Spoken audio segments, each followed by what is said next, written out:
इंसान, तुझको अपने रब्बे करीम के बारे में किस चीज ने धोखा दिया? वही तो है जिसने तुझे बनाया, फिर तेरे आज़ा को दुरुस्त किया और तेरी कामत को मोतदिल रखा, जिस सूरत में चाहा तुझे जोड़ दिया। मगर अफसोस तुम लोग जजा को झुटलाते हो, हालांकि तुम पर निगहबान मुकर्रर हैं, यानी मुअज़्ज़ज़ कातिबीन। जो कुछ तुम करते हो वो उसे जानते हैं। बेशक नेकूकार नेमतों की बहिश्त में होंगे और बदकिरदार दोज़ख में, यानी जजा के दिन उसमें दाखिल होंगे और उससे छुप नहीं सकेंगे। और तुम्हें क्या मालूम कि जजा का दिन कैसा है?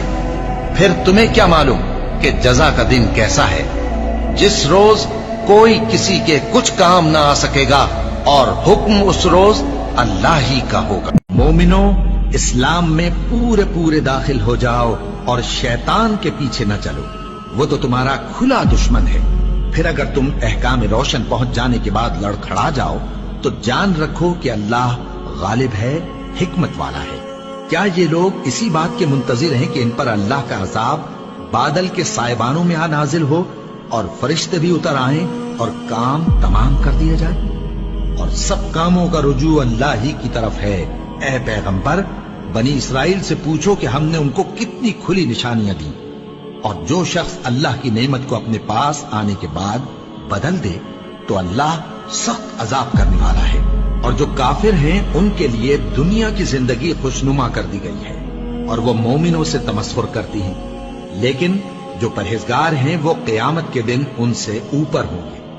और अल्लाह जिसको चाहता है बेहिसाब रिस्क देता है। कौन है जो अल्लाह को नेक नियत से कर्ज दे तो वो उसको कई गुना अदा करेगा और उसके लिए इज्जत का सिला यानी जन्नत है।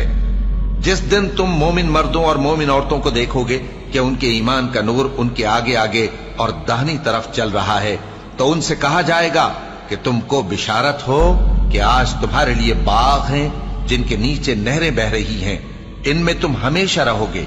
यही बड़ी कामयाबी है। क्या तुम ये ख्याल करते हो कि हमने तुमको बेमकसद पैदा किया है और ये कि तुम हमारी तरफ लौट कर नहीं आओगे? तो अल्लाह जो सच्चा बादशाह है उसकी शान इससे ऊंची है।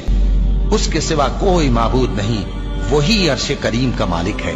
और जो शख्स अल्लाह के साथ और माबूद को पुकारता है जिसकी उसके पास कुछ भी सनद नहीं, तो उसका हिसाब उसके रब के हां होगा। कुछ शक नहीं कि काफिर कामयाब नहीं होंगे। और अल्लाह से दुआ करो कि मेरे परवरदिगार मुझे बख्श दे और मुझ पर रहम कर, और तू सबसे बेहतर रहम फरमाने वाला है।